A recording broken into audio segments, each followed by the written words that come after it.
Malam ini, aku dan putriku baru saja mengantar suamiku ke stasiun.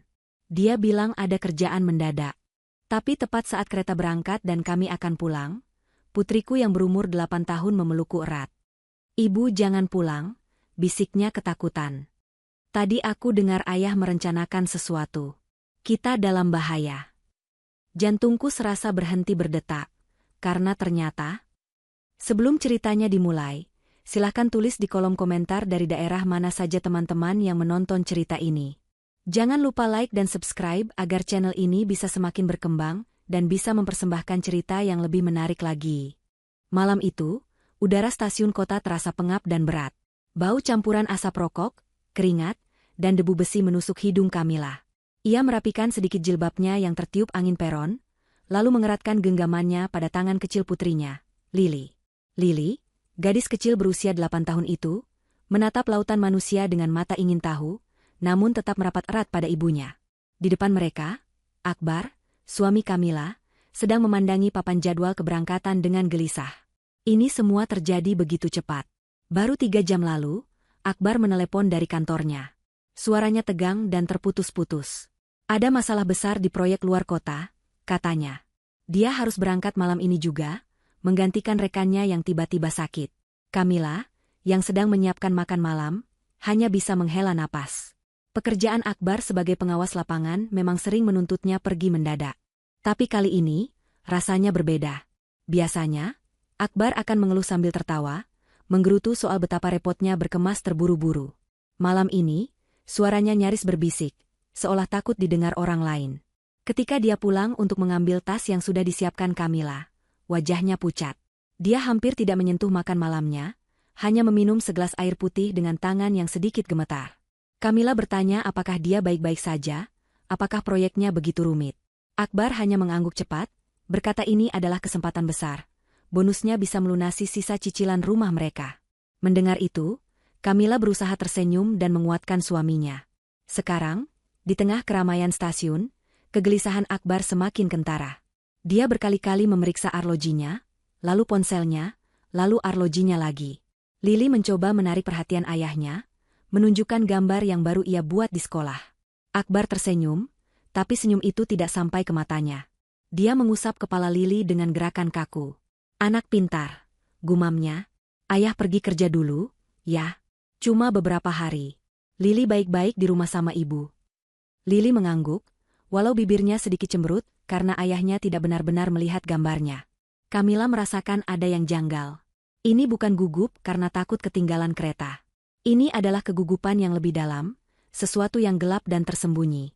Tapi Kamila menepis perasaan itu jauh-jauh. Dia tidak boleh berburuk sangka. Akbar adalah suaminya, ayah dari anaknya. Dia bekerja keras untuk mereka.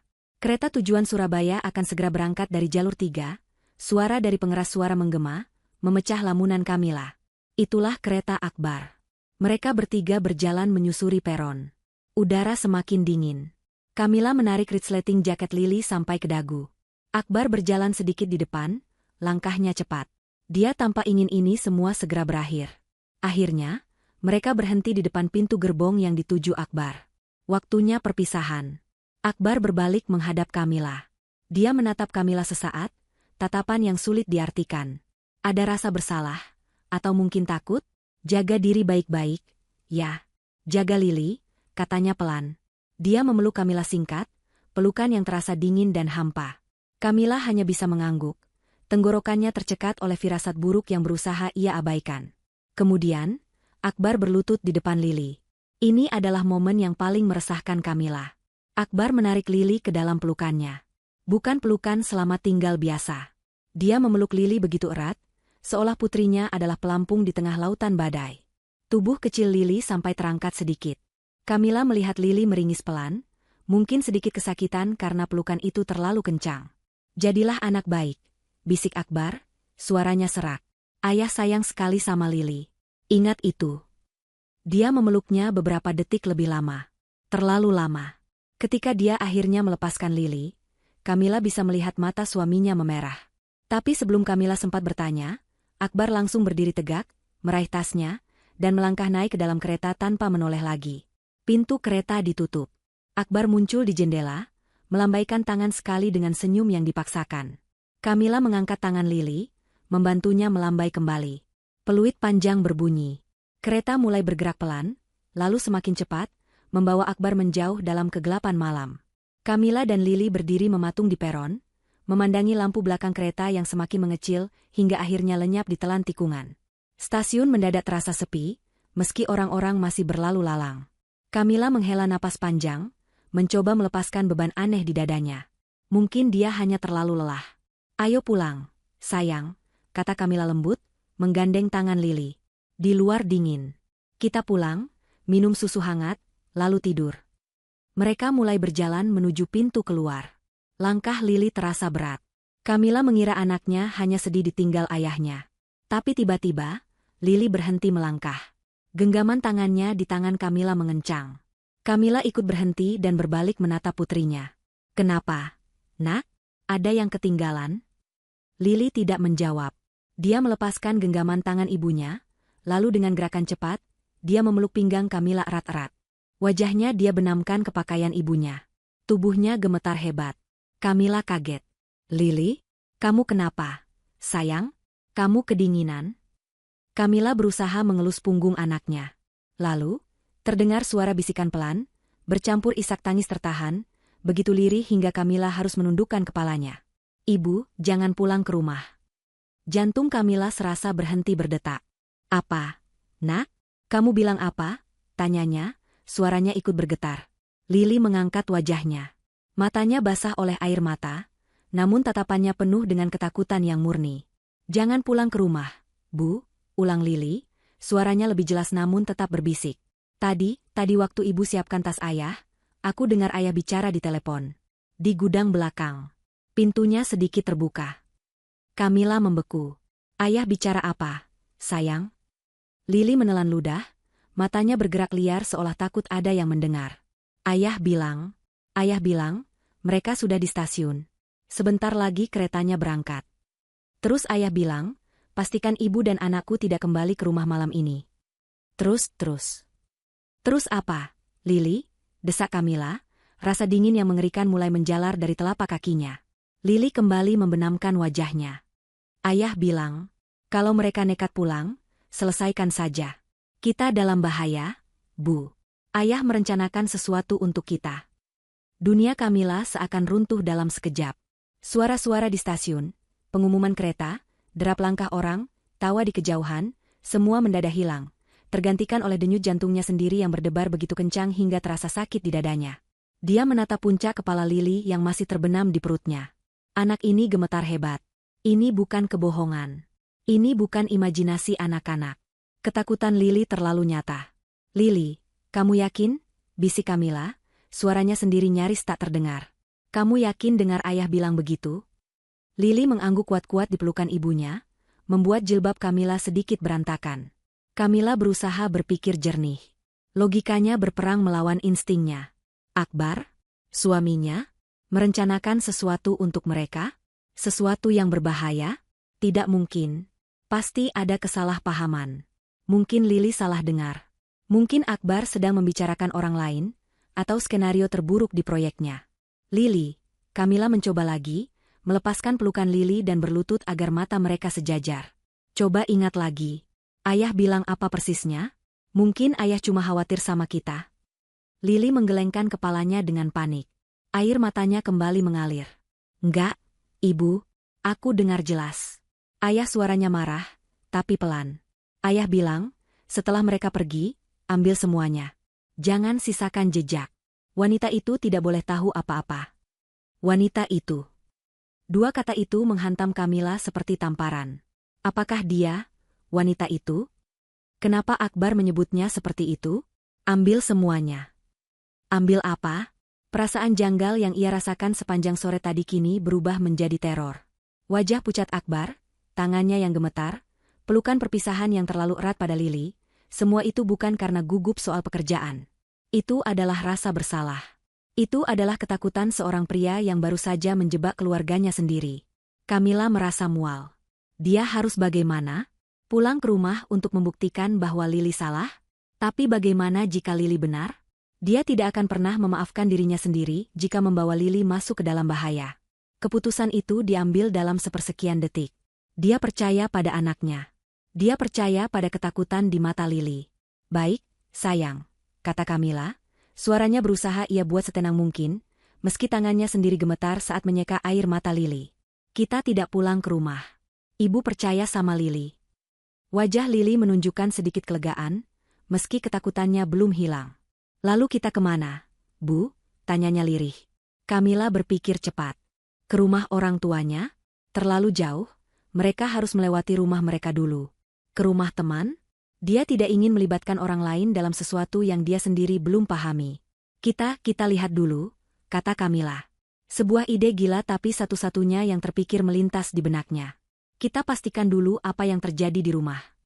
Camilla menggendong Lily, yang langsung melingkarkan lengannya erat-erat di leher ibunya. Dia berjalan cepat keluar stasiun, menuju deretan taksi. Dia memesan taksi online, tetapi tujuannya bukan alamat rumahnya. Dia menyebutkan alamat sebuah minimarket yang berjarak 2 blok dari kompleks perumahannya. Selama perjalanan, Camilla hanya diam, otaknya bekerja keras. Apa yang Akbar rencanakan? Apa yang ada di rumah mereka yang begitu berharga? Perhiasan? Uang simpanan? Rasanya tidak seberapa. Camilla merogoh ponselnya. Dia ingin menelepon Akbar. Dia ingin memakinya, menuntut penjelasan. Tapi jarinya berhenti di atas layar. Tidak. Jika Akbar memang berniat jahat, meneleponnya hanya akan memberitahu Akbar bahwa mereka tahu. Taksi berhenti di minimarket yang terang benderang. Camilla membayar, lalu menurunkan Lily. "Kita jalan kaki dari sini," bisiknya. Mereka berjalan dalam diam, menyusuri trotoar yang remang-remang. Udara malam terasa semakin menusuk tulang.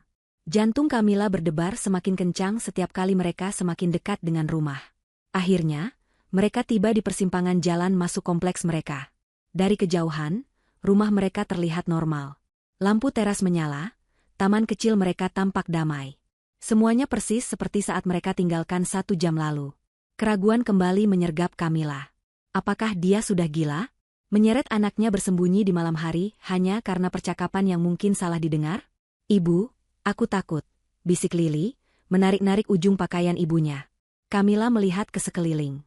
Tepat di seberang rumah mereka, ada sebuah ruko yang sedang direnovasi. Di sampingnya ada gang sempit yang gelap, terhalang oleh tumpukan material bangunan dan semak belukar liar. Tempat itu sempurna untuk bersembunyi. "Kita ke sana," Camilla menunjuk gang itu. "Kita lihat sebentar saja. Kalau tidak ada apa-apa, kita langsung pergi ke rumah nenek." Camilla menggandeng Lily, menyeberang jalan dengan cepat saat tidak ada mobil lewat. Mereka menyelinap masuk ke dalam gang gelap itu. Bau debu bangunan dan tanah basah menyambut mereka. Camilla menemukan celah di antara tumpukan kayu bekas dan dinding. Dari sana, mereka bisa melihat gerbang rumah mereka dengan jelas tanpa terlihat. Camilla mendekap Lily erat-erat, mencoba menghangatkan tubuh kecil itu. Menit-menit berlalu terasa seperti jam. 10 menit. 15 menit. Jalanan kompleks sepi. Hanya suara jangkrik dan lolongan anjing dari kejauhan. Camilla mulai merasa bodoh dan bersalah. Dia sudah menakuti Lily tanpa alasan. Dia pasti salah dengar. Akbar mungkin sedang dalam masalah, tapi tidak mungkin dia mencelakai mereka. "Lily, sepertinya tidak ada siapa-siapa," bisik Camilla. "Mungkin kita." Kalimatnya terputus. Tepat di saat itu, dari ujung jalan, sebuah mobil melaju pelan tanpa menyalakan lampu utama, hanya lampu senja yang redup. Itu bukan mobil yang biasa lalu lalang di kompleks mereka. Itu sebuah van hitam. Jendelanya gelap total. Jantung Camilla serasa meloncat ke tenggorokan. Van itu semakin pelan, dan akhirnya berhenti. Tepat di depan gerbang rumah mereka. Mesinnya dimatikan. Hening seketika. Camilla menahan napas. Pintu van bergeser terbuka. 2 orang pria berbadan besar dan berpakaian serba hitam turun dari mobil. Mereka mengamati keadaan sekitar. Camilla menarik Lily lebih dalam ke balik tumpukan kayu, menutup mulut putrinya dengan telapak tangannya, meski dia sendiri nyaris berteriak. Kedua pria itu, Camilla bisa melihat wajah mereka samar-samar di bawah lampu jalan yang redup, adalah orang asing. Camilla belum pernah melihat mereka. Mereka adalah Doni dan Haikal. Mereka berjalan santai ke arah gerbang. Camilla berpikir, mereka akan melompat pagar. Mereka akan mendobrak pintu. Tapi tidak. Salah satu pria itu, yang berbadan lebih tegap bernama Doni, merogoh sesuatu dari saku jaketnya. Sebuah benda logam kecil berkilau tertimpa cahaya lampu. Itu kunci. Pria itu memasukkan kunci itu ke gembok besar yang selalu dipasang Akbar di gerbang mereka. Terdengar suara klik pelan yang tajam di keheningan malam. Gerbang itu terbuka. Mereka tidak merampok. Mereka diundang masuk. Kamila merasakan kakinya lemas. Tubuhnya gemetar hebat, hingga dia harus bersandar ke dinding di belakangnya agar tidak jatuh. Lili benar. Akbar telah berbohong. Dan dia baru saja menyerahkan kunci rumahnya kepada dua pria berbahaya itu, sementara dia tahu istri dan anaknya seharusnya ada di dalam. Rasa dingin itu lebih buruk daripada udara malam. Rasa dingin itu menjalar dari dalam, membekukan darah Kamila saat dia melihat gerbang rumahnya sendiri terbuka oleh tangan asing. Dia menarik Lili mundur, lebih dalam ke kegelapan gang. Mulutnya ingin berteriak, tapi tidak ada suara yang keluar. Tangannya, yang tadi dia gunakan untuk membekap mulut Lili, kini gemetar begitu hebat hingga giginya bergemeletuk. Lili tidak bergerak, tubuhnya kaku karena ketakutan. Mereka berdua mendengarkan suara langkah kaki berat Doni dan Haikal di atas kerikil jalan masuk rumah mereka. Lalu, suara pintu depan dibuka. Juga dengan kunci. Bukan didobrak. Akbar telah memberikan segalanya pada mereka. Akses penuh ke rumah, ke tempat di mana istri dan anaknya seharusnya berada. Pikiran itu menghantam Kamila dengan kekuatan fisik. Akbar tahu mereka akan pulang. Dia mengatur jadwal keretanya bertepatan dengan jadwal mereka kembali dari stasiun. Dia ingin Doni dan Haikal tiba setelah mereka masuk ke dalam rumah. Apa rencananya? Menakut-nakuti mereka? Menyandera mereka? Atau yang lebih buruk? Perkataan Lili kembali terngiang. Kalau mereka nekat pulang, selesaikan saja. Kamila merasa isi perutnya bergejolak. Dia memejamkan mata sejenak, berusaha mengusir bayangan mengerikan yang muncul di benaknya. Dia tidak bisa hancur. Tidak sekarang. Dia harus melindungi Lili. Kita harus pergi, bisik Kamila, suaranya serak dan pecah. Dia menarik tangan Lili. Mereka tidak bisa bersembunyi di gang ini selamanya.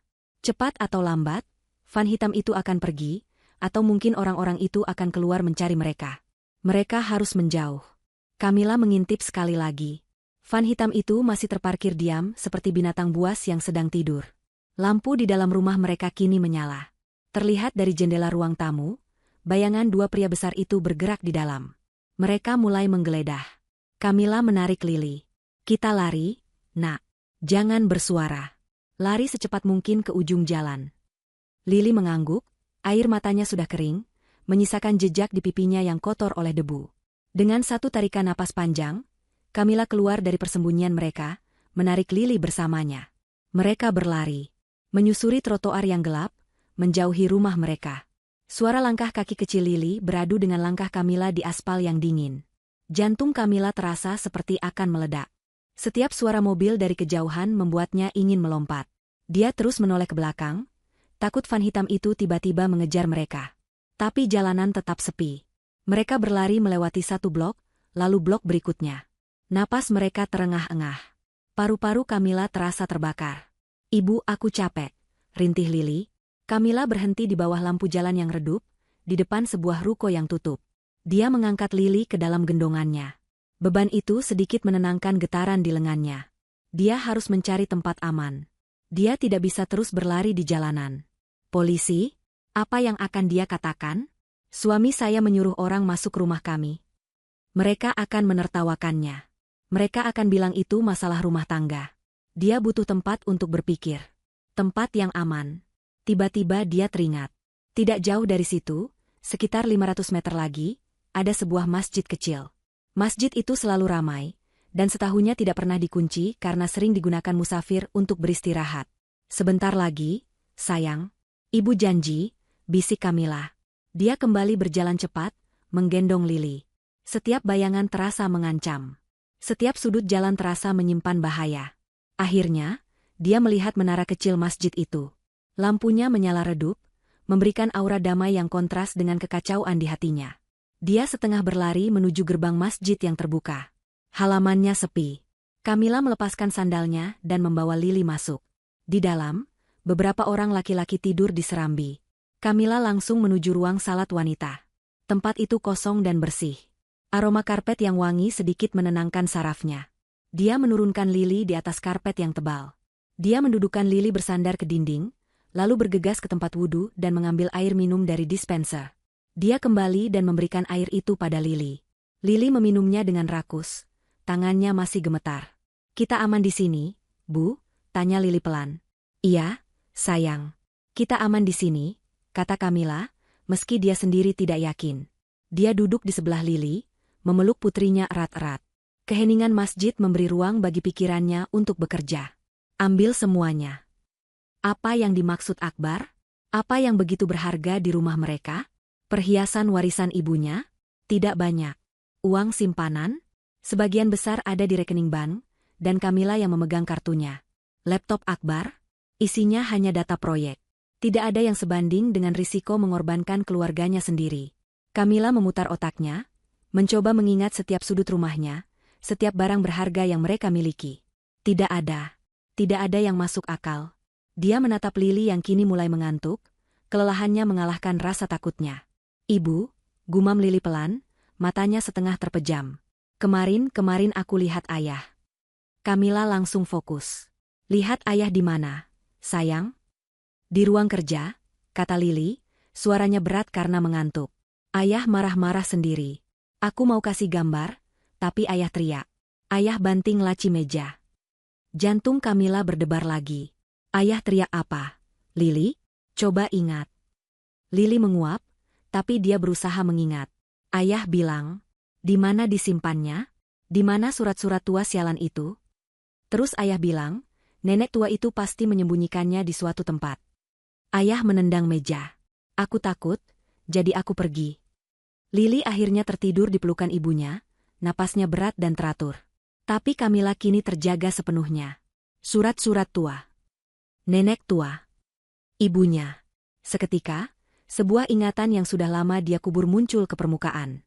Seminggu sebelum ibunya meninggal karena sakit. Ibunya memanggilnya ke kamar. Tangan ibunya yang kurus dan keriput menggenggam tangannya erat. "Mila," kata ibunya, suaranya lemah. "Ada sesuatu yang harus ibu berikan padamu." Ibunya menunjuk sebuah kotak kayu kecil berukir di bawah tempat tidurnya. Kotak yang biasa Kamila lihat sejak kecil, tapi tidak pernah tahu isinya. "Ini," kata ibunya. "Ini warisan keluargamu. Tanah-tanah kakekmu, surat usaha, beberapa obligasi lama. Ini semua milikmu." Kamila muda waktu itu bingung. "Kenapa ibu kasih ke aku? Kenapa enggak?" "Jangan beritahu Akbar," potong ibunya cepat, tatapannya tajam meski tubuhnya lemah. "Ibu tidak percaya padanya, Mila. Firasat ibu tidak enak. Dia terlalu manis bicaranya, tapi matanya licik. Janji sama ibu, jangan pernah berikan ini padanya. Simpan ini baik-baik. Ini pegangan hidupmu dan anakmu nanti." Kamila, yang saat itu sedang dibutakan oleh cinta, mengira ibunya hanya berprasangka. Dia menganggap Akbar adalah pria yang baik. Dia mengambil kotak itu, berjanji pada ibunya, tapi dalam hati dia merasa bersalah pada Akbar. Dia menyembunyikan kotak itu. Dia tidak pernah memberitahu Akbar. Kini, kata-kata ibunya terasa seperti ramalan yang menjadi kenyataan. Akbar tahu tentang kotak itu. Entah bagaimana, dia tahu. Dan dia menginginkannya. Dia menginginkan harta warisan keluarga Kamila. Inilah alasannya. Ini bukan sekadar uang. Ini adalah kekayaan. Ya Allah, bisik Kamila pada dirinya sendiri. Rasa bersalah karena mengabaikan peringatan ibunya bercampur dengan amarah yang membara pada suaminya. Dia telah ditipu selama ini. Pria yang tidur seranjang dengannya, ayah dari anaknya, adalah seorang penipu berdarah dingin. Dia memikirkan di mana dia menyimpan kotak itu. Tempat yang paling aman, tempat yang tidak akan pernah terpikirkan oleh Akbar. Tempat yang hanya diketahui olehnya. Di bawah lantai kayu yang sengaja dia buat longgar di dalam lemari pakaian Lili, tersembunyi di bawah tumpukan mainan lama dan selimut bayi. Mereka harus mengambilnya. Jika Akbar mendapatkan kotak itu, dia akan kehilangan segalanya. Warisannya, dan mungkin juga nyawanya. Kamila duduk mematung di lantai masjid yang dingin. Lili tertidur pulas di pangkuannya, kelelahan setelah teror malam ini. Kamila memandangi wajah damai putrinya, dan hatinya terasa diremas. Dia telah membawa anaknya ke dalam bahaya ini. Karena dia terlalu naif. Karena dia menolak melihat kebenaran yang sudah diperingatkan oleh ibunya sendiri. Amarah kini mulai menggantikan rasa takutnya. Amarah yang dingin dan tajam. Akbar tidak akan lolos begitu saja. Dia tidak akan membiarkan pria itu menghancurkan hidup mereka, dan mengambil apa yang menjadi hak Lily. Kotak itu. Segalanya berpusat pada kotak itu. Kamila tahu dia harus mengambilnya. Tapi bagaimana? Doni dan Haikal ada di rumah. Mereka sedang menggeledah. Mereka pasti akan menelepon Akbar jika tidak menemukannya. Apa yang akan terjadi selanjutnya? Apakah Akbar akan menyuruh mereka menunggu? Atau menyuruh mereka pergi mencari Kamila dan Lily? Pikiran itu membuat Kamila merinding. Dia harus tahu apa rencana Akbar. Dia harus tahu di mana posisi suaminya. Dia tidak percaya Akbar ada di kereta. Kegelisahannya di stasiun, cara dia memeluk Lily, semuanya terasa seperti sebuah pertunjukan. Sebuah alibi. Dia membutuhkan konfirmasi. Dia harus memancing Akbar. Kamila meraih ponselnya dari dalam saku gamisnya. Baterainya tersisa 40%. Cukup. Tangannya gemetar hebat saat dia membuka daftar kontak. Nama, suamiku, tertera di sana. Rasanya seperti racun. Dia menekan tombol panggil. Lily sedikit menggeliat dalam tidurnya, tapi tidak terbangun. Kamila menempelkan ponsel ke telinganya. Jantungnya berdebar sangat kencang, bunyinya memenuhi telinganya. 1 dering. Hening. 2 dering. Hening. 3 dering. Kamila hampir menyerah, mengira Akbar tidak akan mengangkatnya. Mungkin dia benar-benar di kereta dan sinyalnya buruk. Di dering keempat, panggilan itu tersambung. Halo? Suara Akbar terdengar. Tapi itu bukan suara orang yang sedang bersantai di kereta. Suaranya tegang, nyaris berbisik, dan ada sedikit gema. Latar belakangnya tidak ada suara deru rel. Yang ada hanya suara dengungan rendah, mungkin pendingin ruangan, dan suara lalu lintas yang sangat samar dan jauh. Dia ada di dalam sebuah ruangan. Dia tidak di kereta. Kebohongan pertama terkonfirmasi. Akbar, kamu di mana? Kamila berusaha membuat suaranya terdengar cemas dan bingung. Persis seperti seorang istri yang baru saja menemukan rumahnya berantakan. Ada jeda sesaat. Kamila bisa membayangkan keterkejutan di wajah Akbar. Kamila, kenapa menelepon? Ada apa? Suara Akbar langsung meninggi, nadanya tajam dan penuh tuntutan. Dia jelas tidak mengharapkan panggilan ini. Dia pasti mengira Kamila dan Lily sedang dalam perjalanan pulang, tidak memegang ponsel. Kalian sudah di rumah? Tanyanya cepat. Iya. Ini baru saja sampai. Kamila memulai kebohongannya, sambil menyuntikkan nada panik ke dalam suaranya. Tapi, Akbar, rumah kita berantakan. Ya Allah, Akbar. Ruang kerjamu, semua laci terbuka, kertas-kertas di lantai. Ada apa ini? Kita kerampokan, Akbar. Kamila menahan napas. Dia telah melempar umpan.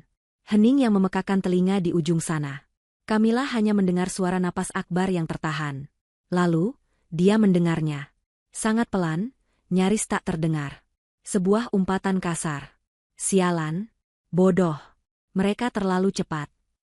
Umpatan itu jelas tidak ditujukan untuk Kamila. Dia sedang berbicara pada seseorang di ruangan yang sama dengannya. Jantung Kamila mencelos. Dia tidak sendirian. Lalu, suara Akbar kembali padanya. Nadanya berubah total. Tidak ada lagi kepanikan pura-pura. Yang ada hanya nada dingin, datar, dan penuh kendali. Oh, kalian sudah di rumah. Dia tidak terdengar terkejut. Dia tidak terdengar khawatir. Dia terdengar lega? Tidak. Dia terdengar seperti seseorang yang rencananya baru saja berubah. Bagus. Kata, bagus, itu membuat darah Kamila sedingin es. Bagus? Apanya yang bagus? Akbar, rumah kita dirampok. Seru Kamila, masih memainkan perannya. Dengar, Kamila, suara Akbar memotongnya, tajam dan tanpa emosi. Itu bukan perampok. Mereka temanku. Mereka sedang mengambil sesuatu untukku. Sesuatu yang sangat penting. Teman? Teman macam apa yang membobol rumah kita? Desak Kamila. Mereka tidak membobol. Aku yang memberi mereka kunci, kata Akbar santai, seolah itu hal paling wajar di dunia. Pengakuan itu membuat Kamila mual. Sekarang, berikan saja pada mereka apa yang mereka minta. Jangan banyak tanya, dan jangan keluar rumah. Memberikan apa? Aku tidak mengerti. Mereka mengobrak-abrik semuanya. Lily ketakutan, dia menangis. Kamila harus terus memancingnya. Dia harus membuat Akbar menyebutkannya. Diam, Kamila. Akbar tiba-tiba berteriak, suaranya bergema. Kamila menjauhkan ponsel dari telinganya. Amarah Akbar yang sebenarnya meledak. Ini semua bukan urusanmu. Berikan saja kotaknya. Kamila membeku. Kotak? Tanyanya, suaranya dibuat gemetar ketakutan, padahal jantungnya berdebar karena berhasil. Kotak apa, Akbar? Aku tidak tahu. Jangan pura-pura bodoh, Kamila, raung Akbar. Aku tahu kamu menyimpannya. Kotak kayu tua. Kotak peninggalan ibumu. Aku tahu kamu sembunyikan. Di mana? Jadi, dia tidak tahu lokasi pastinya. Doni dan Haikal ada di sana untuk mencarinya. Aku tidak tahu kamu bicara apa. Lirih Kamila. Cukup, potong Akbar. Dengar baik-baik. Teman-temanku, Doni dan Haikal, ada di rumah.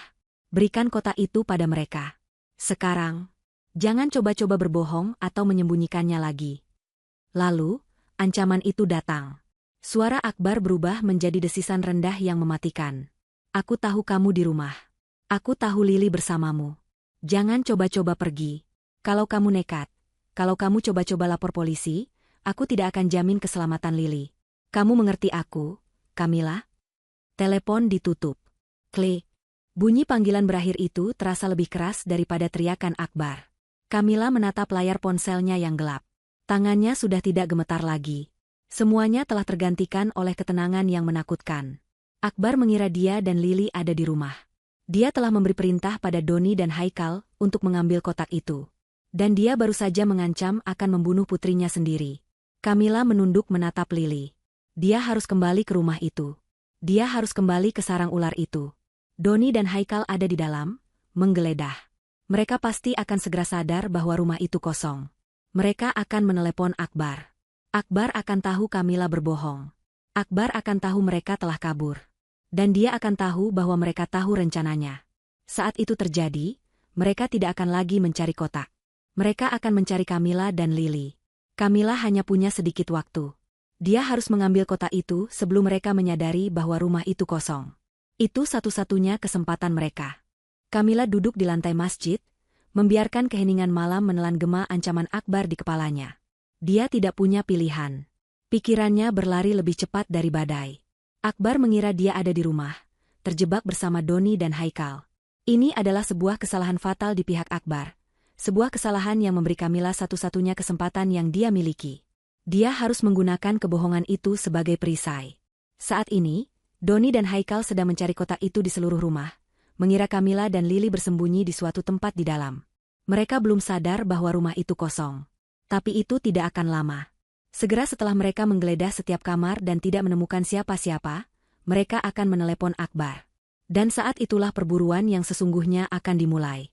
Mereka akan mencari Kamila dan Lili di jalanan. Dia harus kembali ke rumah. Dia harus mengambil kotak itu sebelum mereka menyadarinya. Kamila menatap Lili yang tertidur, hatinya hancur. Dia harus membangunkan anaknya, membawanya kembali ke tempat yang paling berbahaya di muka bumi bagi mereka saat ini. Lili, bisiknya pelan, mengguncang bahu putrinya dengan lembut. Sayang, bangun. Kita harus pergi lagi. Mata Lili terbuka perlahan, masih dipenuhi sisa-sisa tidur dan kebingungan. Kita mau kemana, Ibu? Tanyanya dengan suara serak. Kita mau pulang, Nak. Hati Kamila terasa perih. Bukan, sayang, katanya, suaranya dia paksakan untuk terdengar tenang. Kita harus kembali ke rumah kita sebentar. Ada mainan ibu yang paling penting tertinggal. Mainan yang sangat berharga. Setelah kita ambil, kita akan pergi jauh ke tempat yang aman. Lili tidak sepenuhnya mengerti, tapi dia melihat ekspresi wajah ibunya. Dia melihat ketegasan yang menakutkan di mata ibunya. Tanpa berkata-kata lagi, gadis kecil itu mengangguk dan berdiri, meraih tangan ibunya. Kamila merapikan jilbabnya, menarik napas dalam-dalam, lalu menggendong Lili dan berjalan keluar dari masjid. Dia tidak bisa membiarkan Lili berjalan, dia harus menghemat tenaga anaknya. Perjalanan kembali ke kompleks terasa sejuta kali lebih menakutkan daripada saat mereka melarikan diri. Setiap mobil yang lewat membuat Kamila melompat ke dalam bayang-bayang. Dia berjalan cepat, menyusuri gang-gang kecil, menghindari jalan utama. Dia menggendong Lili di depan, memeluknya erat, seolah-olah dia bisa menyembunyikan anaknya dari dunia. Akhirnya, mereka tiba di blok rumah mereka. Dari kejauhan, pemandangannya masih sama. Van hitam itu masih terparkir di depan, mesinnya mati. Lampu di ruang tamu dan ruang kerja masih menyala, menebarkan cahaya kuning yang menakutkan ke taman. Ibu, bisik Lili, Suaranya gemetar. Ada orang jahat di dalam. Ibu tahu, sayang, balas Kamila, suaranya tidak lebih dari embusan napas. Kita tidak akan lewat depan. Ingat jendela di dapur? Yang engselnya rusak itu. Lili mengangguk di dada ibunya. Itu adalah rahasia kecil mereka. Jendela ventilasi di atas area cuci piring. Engselnya sudah lama rusak sehingga bisa dibuka dari luar jika didorong dengan cukup keras. Sesuatu yang Akbar selalu lupa perbaiki. Kamila menyelinap ke sisi rumah, masuk ke lorong sempit dan gelap antara rumahnya dan rumah tetangga. Tempat itu penuh dengan pot-pot tanaman yang sudah mati dan bau tanah lembab. Dia menurunkan Lili. Ibu akan angkat kamu dulu, bisiknya. Dorong jendelanya pelan-pelan. Masuk, dan jangan bersuara apapun. Sembunyi di bawah meja makan sampai ibu masuk. Janji? Lili mengangguk, matanya terbelalak ngeri. Kamila menumpuk 2 pot bunga kosong, lalu mengangkat Lili ke atasnya. Dengan sedikit dorongan, jendela kayu kecil itu berderit pelan dan terbuka. Lili merangkak masuk dengan gesit seperti kucing, lalu menghilang ke dalam kegelapan dapur. Sekarang giliran Kamila. Dia jauh lebih besar. Dia naik ke atas tumpukan pot itu, yang bergeser sedikit dan menimbulkan suara kerikil beradu. Kamila membeku. Dia mendengarkan. Tidak ada apa-apa. Dia mendorong bahunya terlebih dahulu, jilbabnya hampir tersangkut paku yang mencuat. Dengan susah payah, dia akhirnya berhasil membebaskan dirinya dan jatuh ke lantai dapur yang dingin dan keras. Dia mendarat dengan lutut dan tangannya, berusaha sebisa mungkin tidak menimbulkan suara. Dia terdiam selama 1 menit penuh, hanya bernapas. Gelap total. Dia merangkak dan menemukan Lili yang gemetar di bawah meja makan. Anak pintar, bisiknya. Dia meraih tangan Lili. Dan di saat itulah dia mendengarnya. Suara-suara itu datang dari ruang kerja Akbar, yang letaknya di depan, dekat ruang tamu. Sialan, nggak ada di brankas. Itu suara Doni. Terdengar suara barang-barang dilempar. Bos bilang ada di sini. Pasti disembunyikan di suatu tempat. Itu suara Haikal. Mungkin di kamar tidurnya? Kamila menahan napas. Kamar Lili ada di lantai atas. Kamar tidur utama mereka juga di lantai atas. Ruang kerja ada di lantai bawah. Ini adalah kesempatannya. Jika mereka naik ke lantai atas, dia bisa mengambil kotak itu dan lari. Tapi mereka belum bergerak. Mereka masih di ruang kerja. Kamar Lili ada di ujung lorong lantai bawah, berseberangan dengan ruang kerja tapi lebih jauh ke belakang. Dia tidak bisa menunggu. Dia harus bergerak sekarang. Ikut ibu. Pelan-pelan sekali. Jangan injak apapun, bisik Kamila. Dia memegang kotak itu di bawah hatinya. Harta warisan ibunya.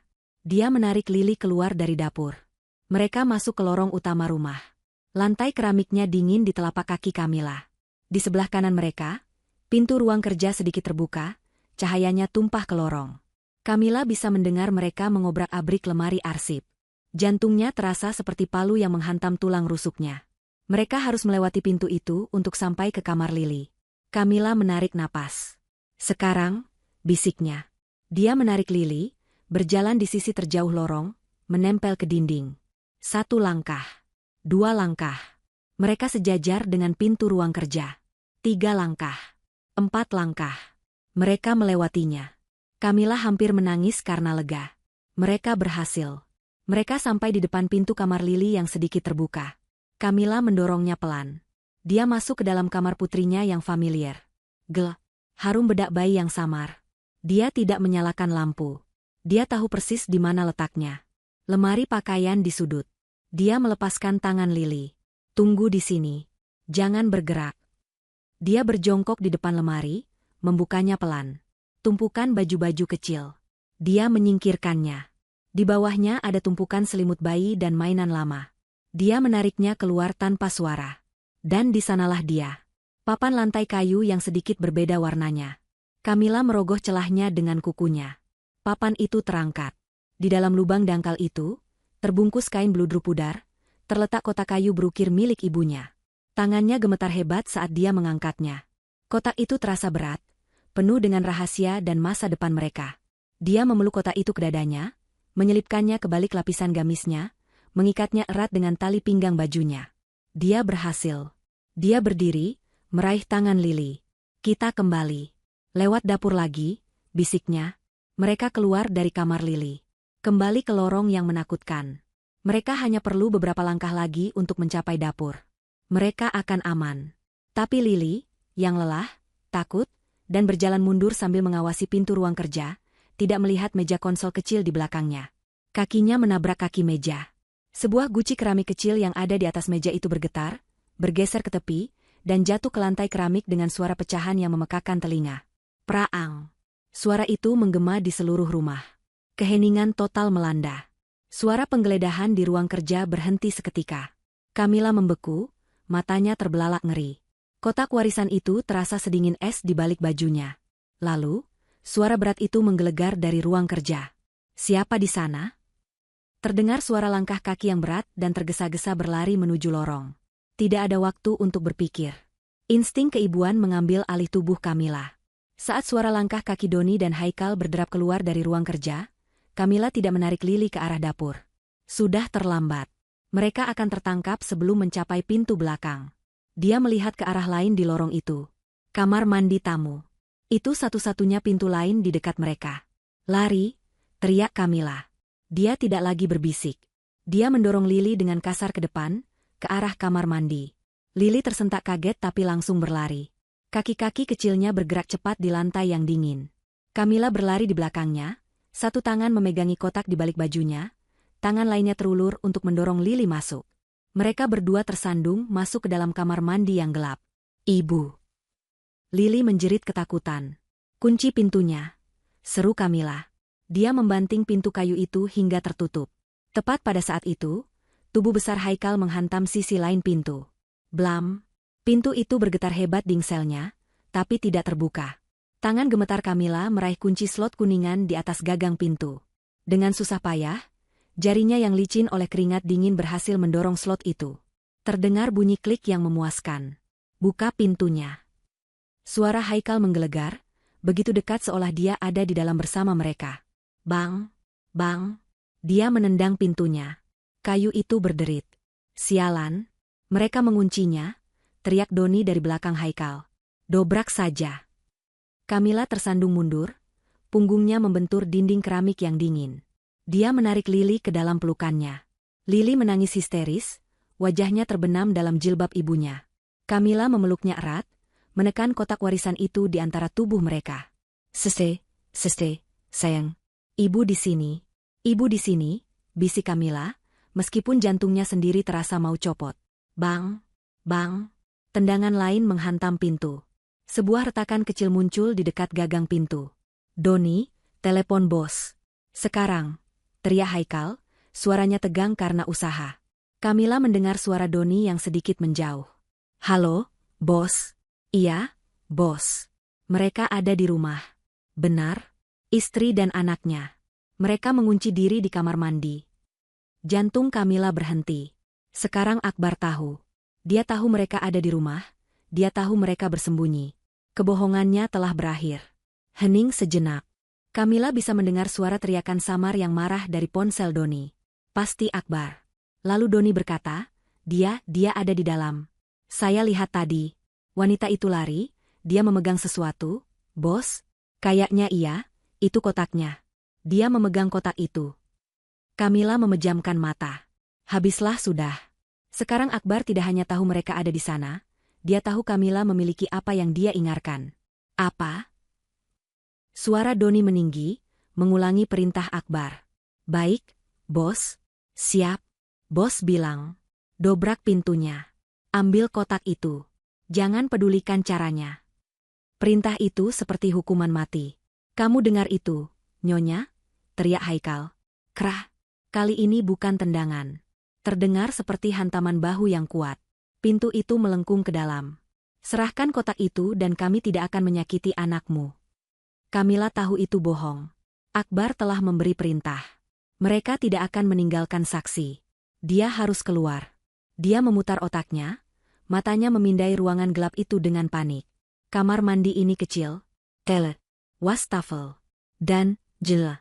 Di atas shower stall, ada jendela ventilasi kecil. Kaca buram. Ukurannya sangat sempit. Mungkin hanya cukup untuk anak kecil. Lily, kata Camilla, suaranya mendesak, penuh otoritas. Dia melepaskan pelukan Lily. Dengarkan ibu baik-baik. Kamu harus memanjat keluar dari jendela itu. Lili menatap jendela tinggi itu dengan ngeri. Aku nggak bisa, Ibu. Terlalu tinggi. Blam. Hantaman lain di pintu. Engsel atas mulai copot dari kusen. Kamu harus bisa. Camilla tidak memberi waktu lagi. Dia mengangkat Lili, mendudukannya di atas wastafel porselen yang basah. Berdiri, perintahnya. Lili yang ketakutan, menurut. Dia berdiri di atas wastafel, tapi masih belum bisa menggapai jendela. Camilla naik ke tepi bak mandi, meraih handuk, dan melemparkannya ke atas wastafel agar Lili tidak tergelincir. Naik lagi ke bahu ibu. Camilla berjongkok sedikit di bak mandi. Ini gila. Tapi dia harus mencobanya. Lili ragu-ragu. Cepat, Lili. Kraak. Pintu itu terbelah. Tangan Doni terjulur melalui lubang, mencoba meraih kunci slot. Camilla mengabaikannya. Lili akhirnya menginjak bahu ibunya. Tubuhnya goyah. Dorong jendelanya, teriak Camilla. Lili mendorong kaca buram itu dengan kedua tangannya. Jendela itu berderi terbuka keluar. Udara malam yang segar menerpa wajah mereka. Mereka mau kabur lewat jendela, teriak Doni. Bruk. Pintu itu akhirnya hancur. Haikal dan Doni menerjang masuk, memenuhi ruangan kecil itu. Camilla menjerit saat Haikal menerkamnya. Tapi dia tidak peduli. Dengan sisa tenaga terakhirnya, Camilla mendorong bahu Lili ke atas, melontarkan tubuh kecil itu ke lubang jendela. Keluar, Lili. Lari dan sembunyi. Jangan berhenti. Lili menjerit saat dia jatuh di sisi lain, menghilang ke dalam kegelapan taman belakang. Camilla mencoba mengikuti. Dia melompat ke wastafel, mencoba mendorong dirinya ke jendela. Dia berhasil memasukkan kepala dan bahunya. Dia bisa melihat rumput di bawah. Dia hampir bebas. Tapi dia terlalu lambat. Pintu telah hancur total. Saat dia menendang-nendang untuk mendorong tubuhnya keluar, sebuah tangan besar seperti cengkraman baja melingkari pergelangan kakinya. Itu Haikal. Mau kemana kau? Teriaknya, suaranya penuh kemenangan yang buas. Camilla tergantung. Setengah tubuhnya di luar, di udara malam yang bebas. Setengah tubuhnya masih di dalam kamar mandi, kakinya dicengkram erat oleh antek suaminya. Kotak warisan itu menekan perutnya dengan keras, mengingatkannya pada apa yang dipertaruhkan. Dia terjebak. Kaki Camilla terasa seperti akan ditarik lepas dari sendinya. Cengkeraman Haikal di pergelangan kakinya begitu kuat, seperti penjepit baja. Dia tergantung dalam posisi yang menyakitkan, setengah tubuhnya di luar, menatap rumput yang gelap, dan setengah lagi di dalam, di mana dua pria besar kini menguasai kamar mandi. Lepaskan. Camilla menjerit, lebih karena amarah daripada rasa sakit. Dia menendang-nendang liar dengan kakinya yang bebas. Udara malam yang dingin terasa kontras dengan keringat panas yang membanjiri tubuhnya. Dia bisa mendengar Doni tertawa di belakang Haikal. Tarik dia, Haikal. Cepat. Aku sedang berusaha. Geram Haikal, wajahnya memerah karena menahan beban Camilla. Dia mencoba menarik kaki Camilla dengan satu sentakan kuat. Rasa sakit menjalari paha Camilla, tapi dia menahannya. Dia tidak akan kembali ke dalam. Dia tidak akan membiarkan mereka mengambil kotak ini. Dia tidak akan membiarkan Lili sendirian di luar sana. Lari, Lili. Lari. Teriaknya lagi ke dalam kegelapan taman, berharap putrinya mendengarnya dan menjauh. Dia menggunakan tangannya, mencengkeram kusen jendela yang kasar, menahan tarikan Haikal. Kayu itu menusuk telapak tangannya. Haikal mengumpat. Cengkeramannya sedikit bergeser saat Camilla memutar kakinya. Doni, yang tidak sabar, mencoba meraih kaki Camilla yang bebas, tapi ruangan itu terlalu sempit. Camilla melihat kesempatan. Dia tidak bisa melepaskan cengkeraman Haikal, tapi dia bisa membuatnya melepaskannya. Dengan segenap kekuatan yang tersisa, dia menekuk lututnya yang bebas. Lalu, dia mengentakkannya sekuat tenaga, bukan ke wajah Haikal, tapi ke bawah, ke tangan yang mencengkeram pergelangan kakinya. Tumitnya menghantam pergelangan tangan Haikal dengan bunyi kerak yang tumpul namun memuakan. Haikal meraung kesakitan, suaranya seperti binatang terluka. Seketika, cengkeramannya terlepas. Tanganku, teriaknya. Doni terkejut melihat rekannya mundur kesakitan. Camilla tidak membuang sedetik pun. Dia merasakan kakinya bebas. Dia langsung mendorong tubuhnya ke depan dengan tangannya yang masih memegang kusen jendela. Dia tidak memanjat. Dia jatuh. Dia meluncur keluar dari jendela ventilasi itu, kepalanya lebih dulu. Dia tidak sempat mempersiapkan pendaratan. Tubuhnya menghantam petak rumput yang basah di bawah dengan bunyi bruk yang keras. Punggungnya mendarat lebih dulu, kepalanya terbentur tanah dengan pelan. Seluruh udara di paru-parunya terdorong keluar. Dia terbaring di sana, terengah-engah, tidak bisa bergerak. Rasa sakit menjalari seluruh punggungnya. Bintang-bintang menari di matanya yang berkunang-kunang. Dia bisa mendengar teriakan marah Doni dan Haikal dari dalam kamar mandi. Dia kabur. Lewat pintu belakang, cepat. Terdengar suara langkah kaki mereka berlari kembali ke dalam rumah. Kesadaran menghantam Kamila. Dia harus bangun. Dia harus bergerak. Kotak warisan itu masih aman terselip di balik bajunya, menekan perutnya dengan keras, terasa seperti batu yang berat. Ibu? Suara itu begitu lirih, nyaris seperti embusan angin. Kamila menoleh. Dari balik semak-semak bugenvil yang rimbun, sepasang mata kecil menatapnya ngeri. Lili, sini, nak, desah Kamila, mengulurkan tangannya sambil berusaha bangkit. Tubuhnya protes. Setiap ototnya terasa memar. Dia berhasil berlutut, lalu berdiri goyah. Lili berlari dari persembunyiannya dan langsung memeluk ibunya. Ibu berdarah, bisik Lili, menunjuk siku Kamila yang tergores kusen jendela. Tidak apa-apa, kata Kamila cepat. Dia mendengar suara pintu dapur didobrak terbuka. Mereka keluar. Kita harus lari. Sekarang.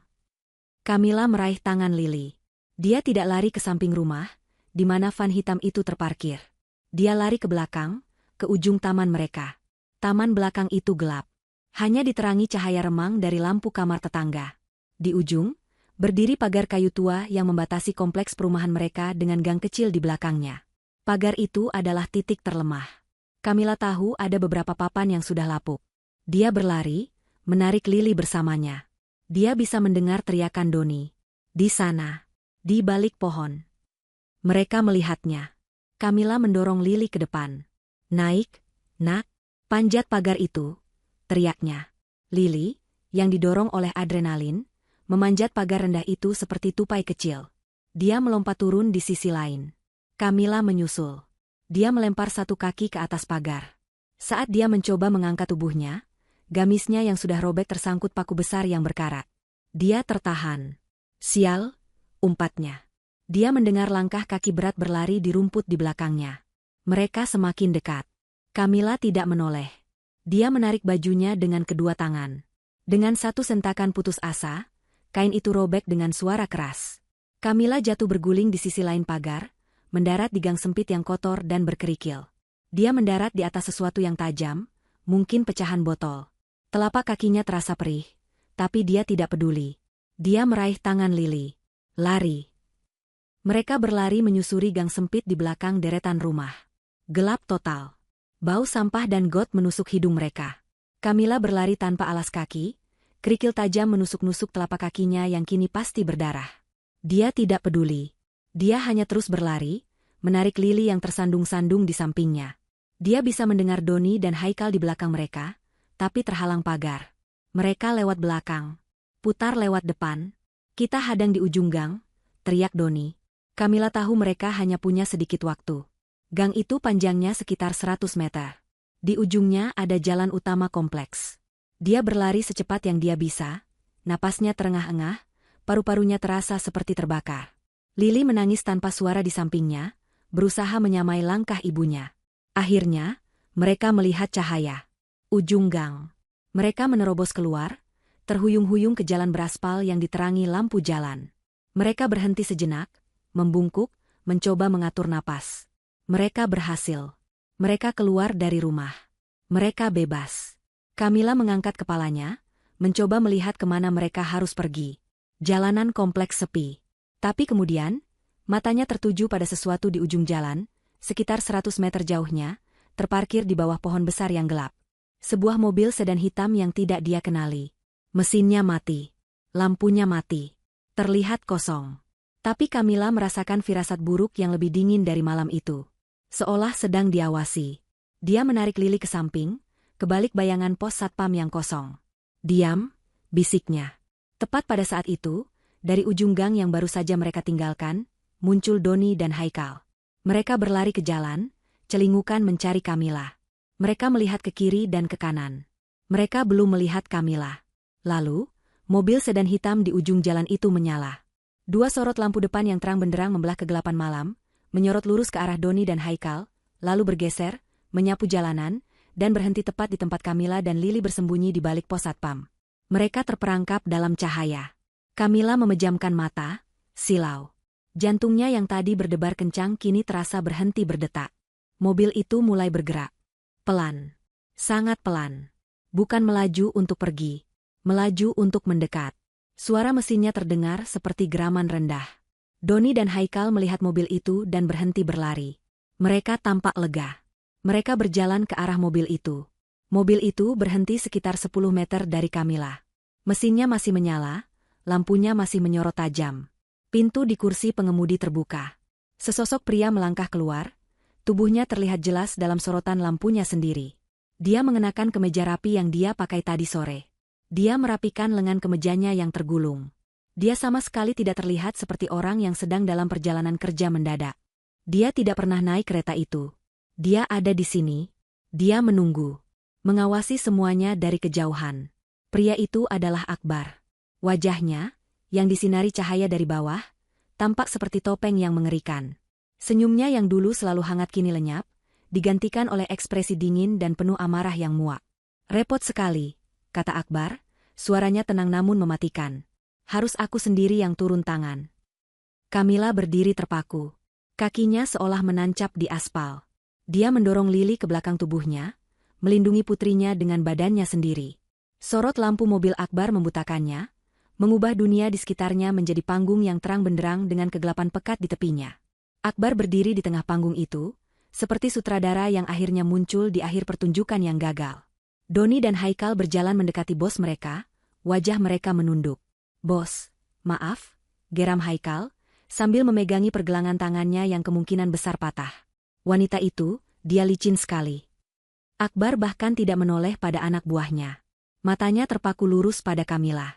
Dia melangkah maju perlahan, setiap langkahnya mantap dan penuh perhitungan. Dia berhenti hanya beberapa meter dari Kamila. Dia melihat keadaan istrinya dari atas ke bawah. Jilbab yang berantakan dan ternoda tanah. Gamis yang sobek di bagian lutut dan ujungnya. Siku yang berdarah. Kaki yang telanjang dan kotor. Lihat dirimu, katanya, suaranya bukan lagi suara suaminya. Itu suara orang asing. Dingin, menghakimi, dan tanpa setitik pun rasa kasihan. Kamu terlihat menyedihkan, Kamila. Kamila balas menatapnya, amarah memberinya kekuatan untuk tidak gemetar. Di mana suamiku? Desis Kamila, suaranya serak. Akbar tertawa. Tawa yang kering dan pahit. Suamimu? Suamimu sedang bekerja keras, Kamila. Bekerja keras memperbaiki kesalahan bodoh yang dibuatnya. Kesalahan yang hampir menghancurkan hidupku. Dan kamu, dia menunjuk Kamila, kamu menghalanginya. Aku menghalangi, seru Kamila, suaranya pecah. Kamu menyuruh orang-orang ini ke rumah kita. Kamu tahu kami ada di sana. Kamu mengancam Lily. Aku melakukan apa yang harus kulakukan, bentak Akbar, ketenangannya retak untuk sesaat.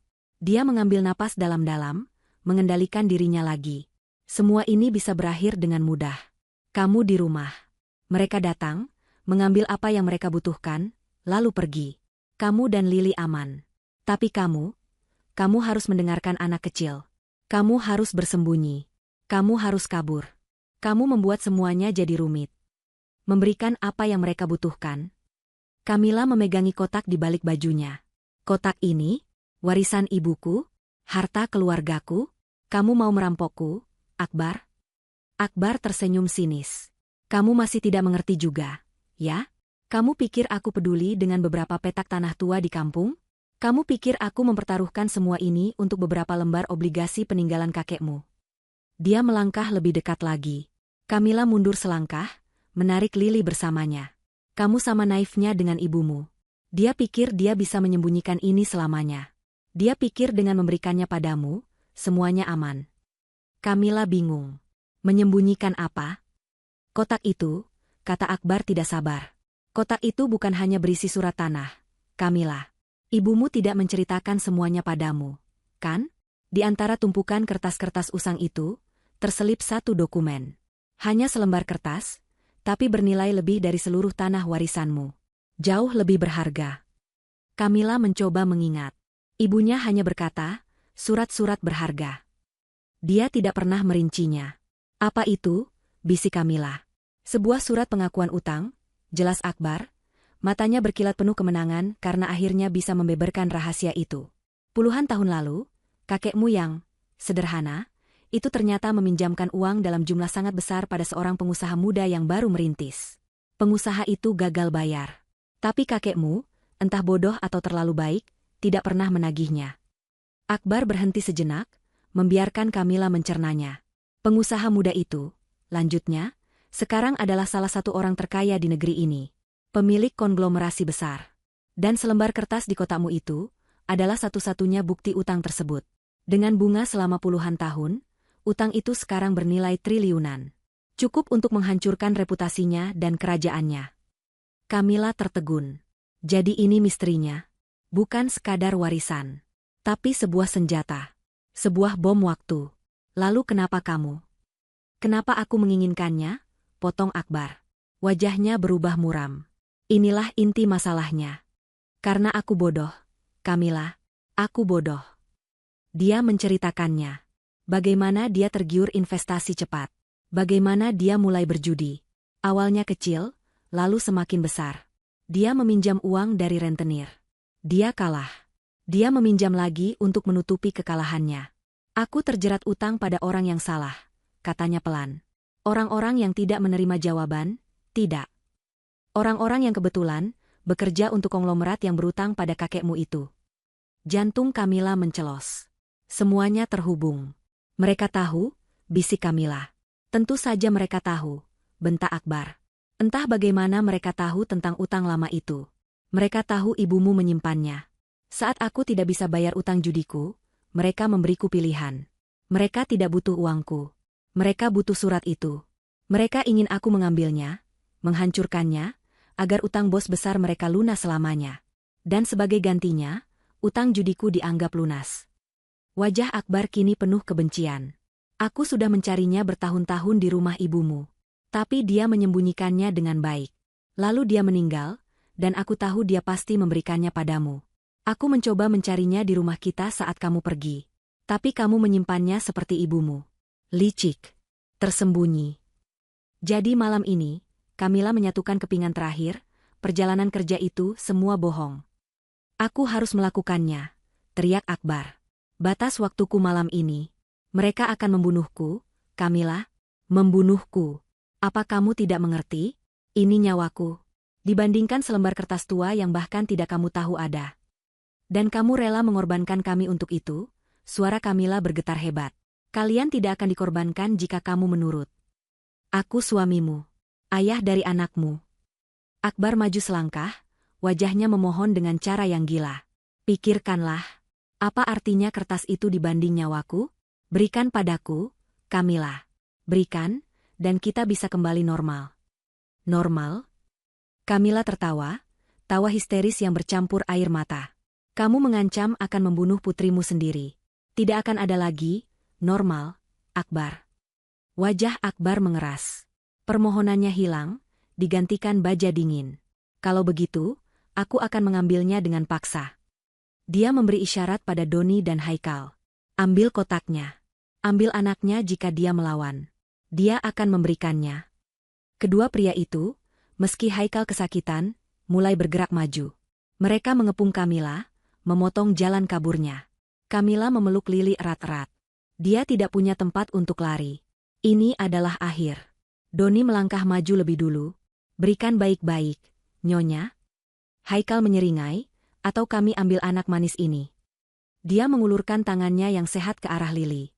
Kamila menjerit dan menarik Lili lebih jauh. Tepat saat tangan Haikal hampir menyentuh rambut Lili, Lili, yang sedari tadi dia membeku karena ketakutan, tiba-tiba bereaksi. Dia melihat sesuatu di belakang Akbar, sesuatu yang mereka semua abaikan.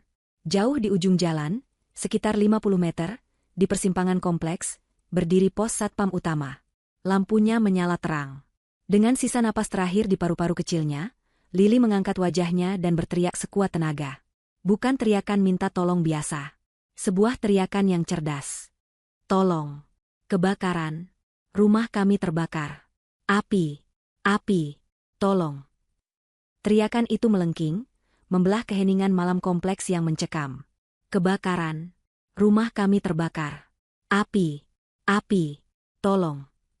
Suara anak kecil yang penuh teror itu 100 kali lebih efektif daripada teriakan minta tolong biasa. Untuk sepersekian detik yang terasa abadi, semua gerakan terhenti.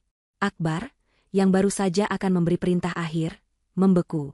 Wajahnya yang penuh amarah berubah menjadi bingung.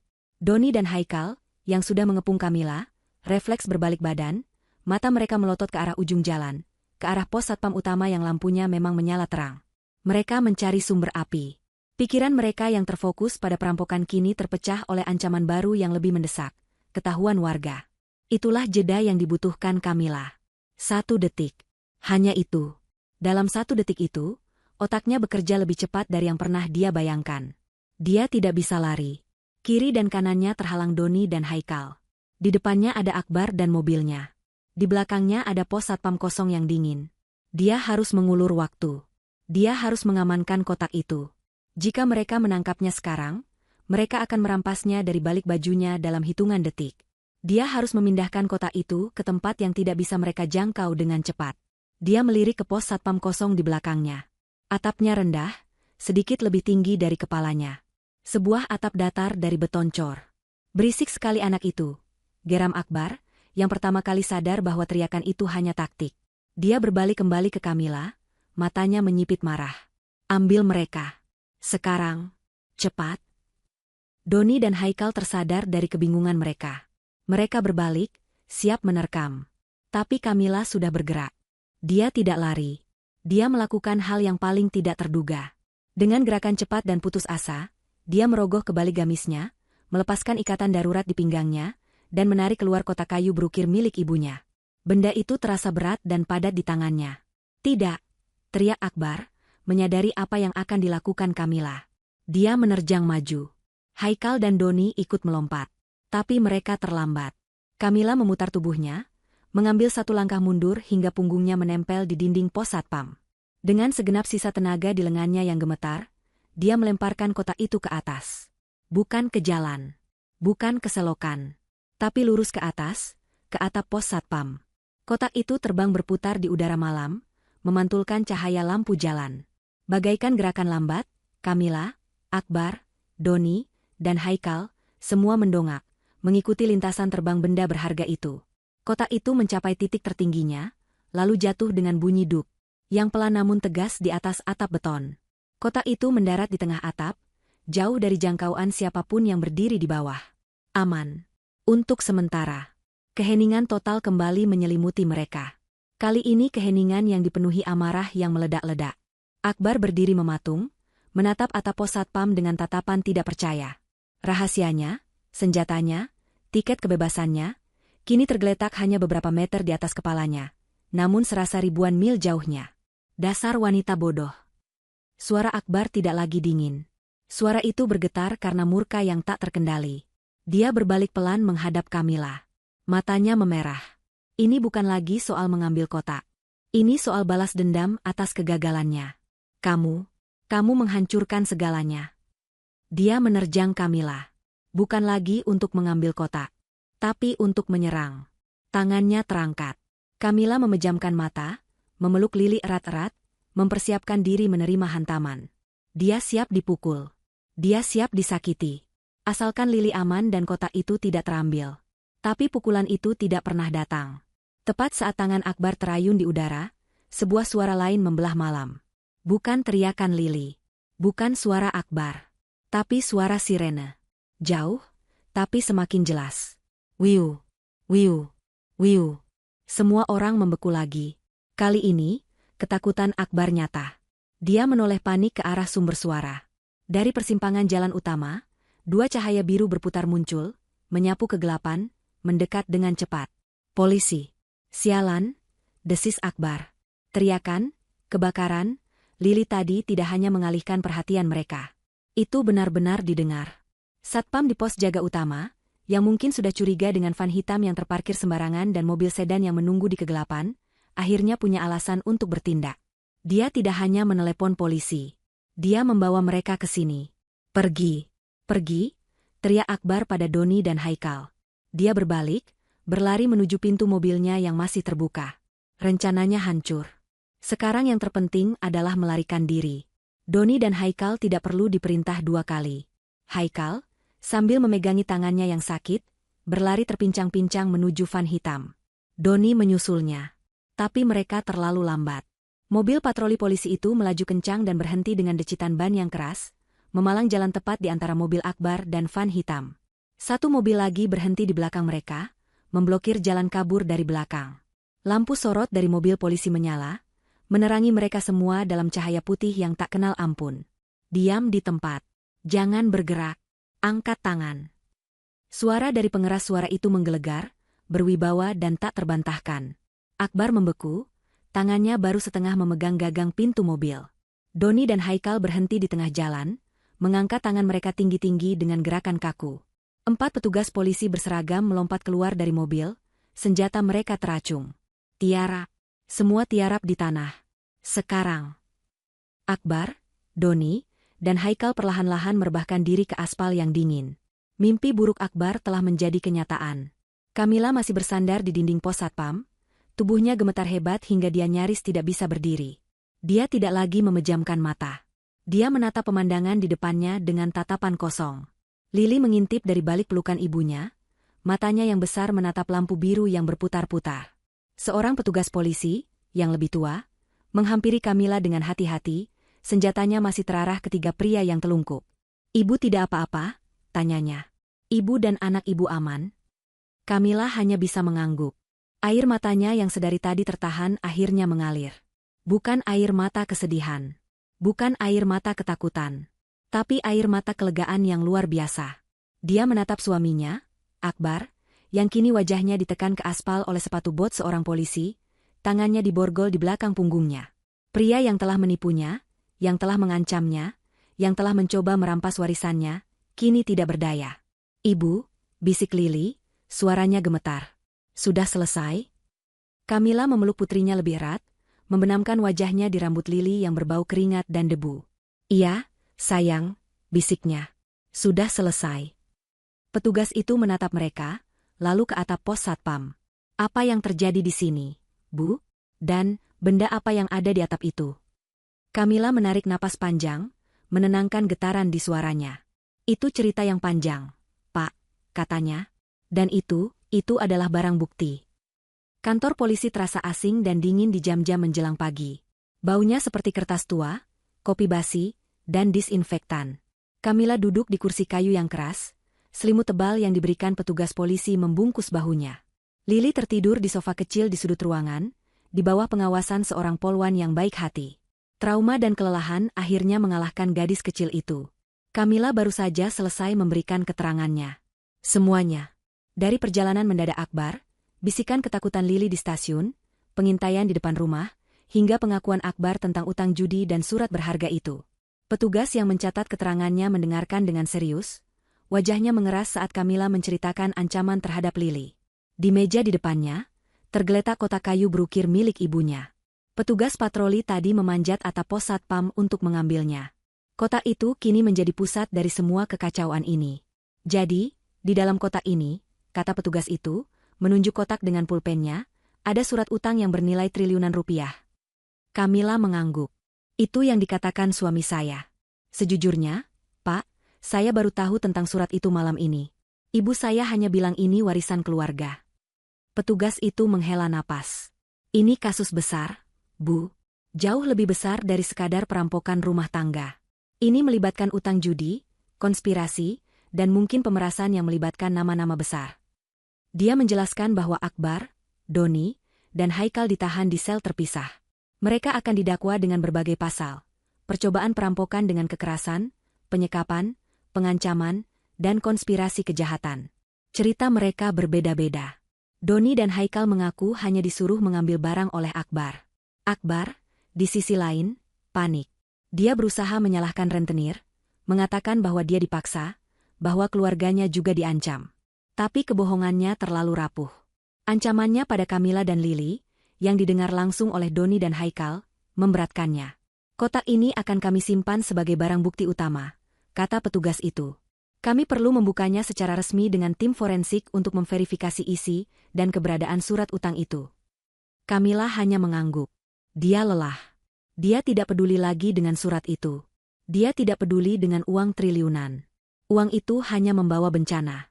Lakukan apa yang harus Bapak lakukan, kata Kamila pelan. Saya hanya ingin pulang. Saya ingin membawa anak saya ke tempat yang aman. Beberapa bulan berlalu. Kehidupan Kamila telah berubah total. Kasus itu meledak di media, meski nama konglomerat itu berhasil dirahasiakan oleh pengacara-pengacara mahal. Tapi skandal itu cukup untuk mengguncang kerajaannya. Surat utang itu terbukti ada, persis seperti yang dikatakan Akbar. Itu adalah bom waktu legal yang menakutkan. Akbar dijatuhi hukuman penjara yang sangat berat.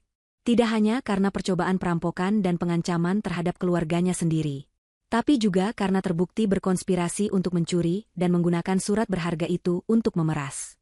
Dia mengkhianati semua orang. Dia mengkhianati Kamila. Dia mengkhianati rentenir mafianya.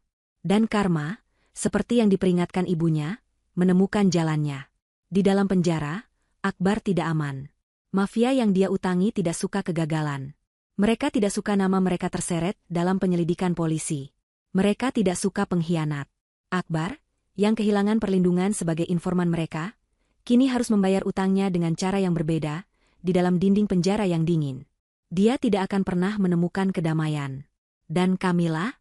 Dia membuat keputusan yang mengejutkan semua orang. Setelah proses hukum selesai, surat utang itu secara legal dikembalikan kepadanya sebagai pemilik sah. Pengacara dari pihak konglomerat datang menemuinya, menawarkan penyelesaian damai dalam jumlah uang yang fantastis agar surat itu dikembalikan dan dihancurkan. Kamila, yang duduk di kantor pengacara sederhananya, menatap tawaran miliaran rupiah di atas meja. Dia teringat malam di stasiun. Dia teringat ketakutan di mata Lili. Dia teringat wajah dingin Akbar di bawah sorot lampu mobil. Dia teringat peringatan ibunya. Uang ini beracun. Saya tidak mau uangnya, kata Kamila tenang. Pengacara itu terkejut.